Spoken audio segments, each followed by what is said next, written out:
Hello friends, someday और one day के part 5 में आपका स्वागत है। सुवान सायरू की फ्रेंड्स का अजीब बिहेवियर देखकर उनसे झगड़ा करती है और फिर उनसे सच कबूलवा लेती है। आगे वो जीवई के घर इस बारे में डिस्कस करती है और कहती है उसे लगता है सायरू की डेथ के पीछे शायद उसी अटैकर का हाथ है, कहीं न कहीं मैं इसमें इन्वॉल्व हूँ। तो जुन बहाना बनाकर वहाँ से चला जाता है ताकि वो दोनों साथ में अकेले टाइम स्पेंड कर सके। तो सुवान जीवई की ड्राइंग्स देखती है और वो ये देखकर शॉक्ड हो जाती है कि जीवई ने उसकी ड्राइंग बनाई हुई है और ये वही ड्राइंग थी जो सिंह ने उसे एक बार दिखाया था और बताया था कि ये मेरा पहला प्यार है, और वो तो इस समय की सुवान की ही ड्राइंग थी। वो शॉक्ड हो जाती है और इसके पहले कि वो जीवई से कुछ पूछे वो टाइम ट्रेवल करके वापस प्रेजेंट में आ जाती है क्योंकि उसकी फ्रेंड उसे नींद से जगा दी थी। तो प्रेजेंट में होश में आते ही वो भागकर जाती है अंकल वू के पास और उनसे पूछती है कि क्या जिस तरह मैं पास्ट में यूनरो की बॉडी में चली गई, क्या वैसे ही सिंह भी जीवई की बॉडी में चला गया था। तभी उसके सामने जीवई आता है और कहता है मैं बताता हूँ। तो ये सारा माजरा समझने के लिए सीन यहाँ से कट हो जाता है और हम देखते हैं 2003 में जीवई 3 साल बाद कनाडा से वापस लौटता है। वो जेल में एक कैदी से मिलने जाता है जो कि उससे मिलने से मना कर देता है और वो कैदी था जुन। तो वहाँ से वापस आते समय जीवई वही लास्ट डांस वाला सॉन्ग सुनता है और जुन और सुवान के साथ बिताया हुआ टाइम याद करता है कि तभी उसका एक्सीडेंट हो जाता है। और वो जब होश में आता है तो वो देखता है कि वो टाइम ट्रेवल करके सिंह की बॉडी में आ गया है 2010 में। एक्चुअली फ्रेंड्स, जो सिंह था वो एक गे था और इसी वजह से स्कूल में बुली हुआ था, तो उसने पानी में डूबकर सुसाइड कर लिया और उसी समय जीवई सिंह की बॉडी में आ गया। तो फ्रेंड्स, जीवई को एक फ्लैशबैक आता है जिसमें यूनरू की डेड बॉडी पड़ी थी और जुन उसके पास बैठकर रो रहा था। और फ्रेंड्स, इस तरीके से हमें पता चलता है कि जुन यूनरू के मर्डर के इल्जाम में ही जेल गया था। तो जीवई सिंह की लाइफ जीने लगता है। वो जाकर मिलता है अंकल वू से और उन्हें सब कुछ बता देता है और इस बार अंकल वू को भी इस टाइम ट्रेवल वाली बात पे भरोसा हो गया था। तो वो अंकल वू से पूछता है कि 2003 में जो उसका एक्सीडेंट हुआ था उसके बाद उसका क्या हुआ। तो अंकल वू बताते हैं कि वो यानी कि जीवई कोमा में चला गया और उसके पेरेंट्स इलाज के लिए उसे कनाडा लेकर चले गए। वो उनसे जुन के बारे में पूछता है तो वो बताते हैं कि वो 2008 में जेल से बाहर आया, लेकिन आगे जुन ने उसी जगह जाकर सुसाइड कर लिया जहां यूनरू की मौत हुई थी। तो फ्रेंड्स, 2008 में दिखाया जाता है कि जीवई कोमा से बाहर आ गया था और वो जुन को रिसीव करने गया था। एक्सीडेंट की वजह से जीवई के एक पैर में प्रॉब्लम हो गई थी। तो जुन अभी भी यूनरू की मौत के लिए अपने आप को जिम्मेदार मानता है और वो जीवई से कहता है कि तुम मुझसे इतने प्यार से क्यों बिहेव कर रहे हो। मेरी वजह से उस दिन न केवल यूनरू मरी थी बल्कि वो लड़की भी मरी थी जिससे तुम प्यार करते थे। जुन यूनरू की मौत का अपने आप को कसूरवार मानता है और इस वजह से वो बहुत गिल्ट में भी रहता है। फ्लैशबैक में दिखाया जाता है कि यूनरू जुन से अपने आप को मारने के लिए कह रही थी और फिर नेक्स्ट सीन में जुन उसकी डेड बॉडी को लेकर रो रहा था। आगे वो और टूट जाता है क्योंकि उसे पता चलता है कि उसकी ग्रैंड माँ बीमार है और मरने वाली है। वो जीवई के ऊपर नाराज होता है कि तुमने मुझे बताया क्यों नहीं। तो आगे उसकी ग्रैंड माँ की भी डेथ हो जाती है।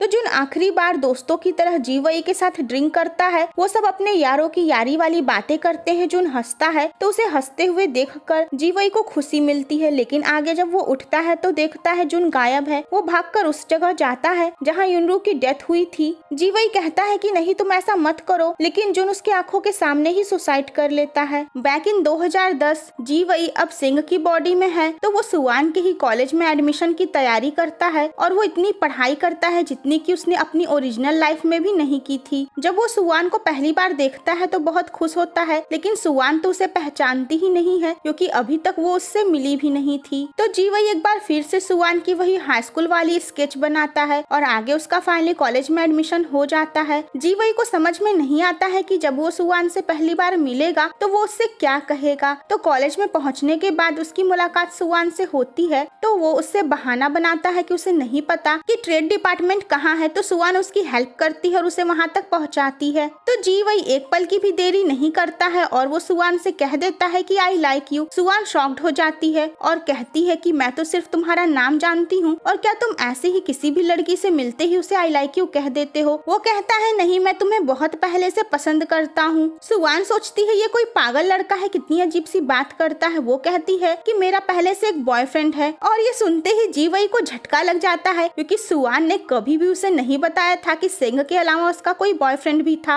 वो कहता है ऐसा कैसे हो सकता है, तुम्हारा कोई और बॉयफ्रेंड कैसे हो सकता है। तभी वहाँ पर सुवान का बॉयफ्रेंड आता है और सुवान कहती है ये मेरा बॉयफ्रेंड है। मामला गड़बड़ और हो जाता है, क्योंकि जीवई की दोस्ती होती है साई से, और जो उसे ब्लाइंड डेट पर अपने साथ ले जाता है, जहाँ पर कुछ जूनियर लड़कियाँ आने वाली रहती हैं और जो सुवान के ही डिपार्टमेंट से थी। तो जीवई उनसे सुवान के बारे में पूछने के लिए वहाँ पर गया था। तो सुवान भी उसी रेस्टोरेंट में काम करती थी। वो जीवई को डेट पे आया हुआ देखकर कहती है कि ऐसे लड़कों से बचना चाहिए जो सुबह किसी और लड़की से प्यार का इजहार करे और शाम को किसी और के साथ डेट पर आ जाए। तो जीवई इस वजह से बहुत ज्यादा दुखी रहता है, लेकिन आगे उसे याद आता है कि सुवान ने उसे एक बार बताया था कि वो उसी लड़के को लाइक करेगी जो सिंह जैसा रहेगा, कि सिंह ने कभी भी उसके ऊपर दबाव नहीं डाला बल्कि उसके आसपास रहकर उसे बहुत कंफर्ट किया। तो सबसे पहले जीवई सुवान के ही क्लास में साइन अप कर लेता है और उसके दोनों दोस्तों से दोस्ती कर लेता है। फिर उसी रेस्टोरेंट में वो भी काम करता है जिसमें सुवान काम करती है। सुवान उसके ऊपर गुस्सा होती है और कहती है कि तुम मेरे पीछे क्यों पड़े हुए हो। वो कहता है कि ऐसा नहीं है। वो कहता है कि तुम्हें बुरा क्यों लग रहा है, कहीं तुम्हें भी मेरे लिए कुछ कुछ फील तो नहीं होने लगा। तो आगे सुवान की एक फ्रेंड अपनी एक फ्रेंड के बारे में कंप्लेन करती है कि उसका दिल टूटा हुआ है, तो वो सुसाइड करने की बात कर रही है। वो कहती है कि मुझे ये बिल्कुल भी नहीं पसंद है। जीवई उनकी बात सुनता है और कहता है कि तुम्हें उस फ्रेंड की हेल्प करनी चाहिए, क्योंकि कभी कभी हमारे दोस्त दर्द और डार्क टाइम से गुजरते हैं और उसका सामना नहीं कर पाते हैं। जैसे कि मेरा बेस्ट फ्रेंड, अगर मेरे बस में रहता तो मैं वापस जाकर वो सब कुछ करता जिससे उसकी परेशानी खत्म होती और वो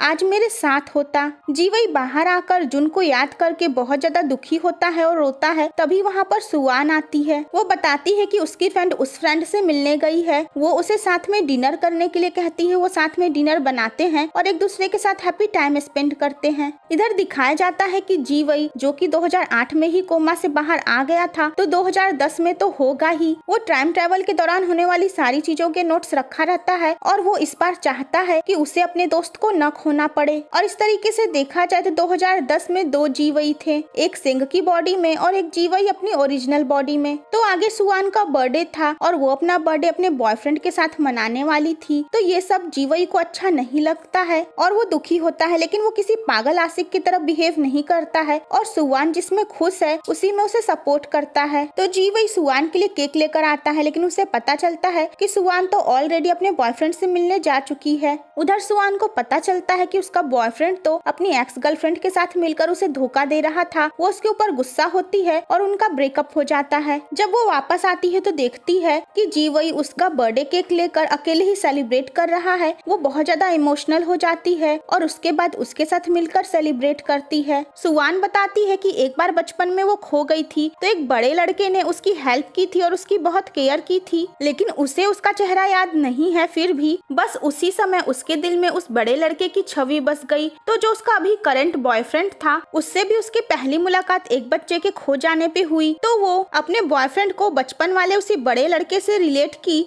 और इसीलिए उसके साथ डेटिंग शुरू कर दी। जीवई नाराज होते हुए कहता है कि तुम अपने इस घटिया एक्स बॉयफ्रेंड को उसके साथ कैसे कंपेयर कर सकती हो, और सुवान को उसके इस नाराज होने में कोई लॉजिक ही समझ में नहीं आता है। आगे जीवई सुवान को वही लास्ट डांस वाला सॉन्ग भी सुनाता है। इन दोनों के बीच में अच्छी बॉन्डिंग होने लगती है और एक दिन जब सुवान की तबीयत ठीक नहीं रहती है और जीवई उसे घर ड्रॉप करने जाता है, उसी के बाद सुवान फाइनली जीवई से डेटिंग शुरू कर देती है। वो कहती है कि आज से हमारी डेटिंग का फर्स्ट डे है और ये सुनकर जीवई के खुशी का ठिकाना नहीं रहता है। तो फ्रेंड्स, इसका नेक्स्ट पार्ट देखना मत भूलिएगा।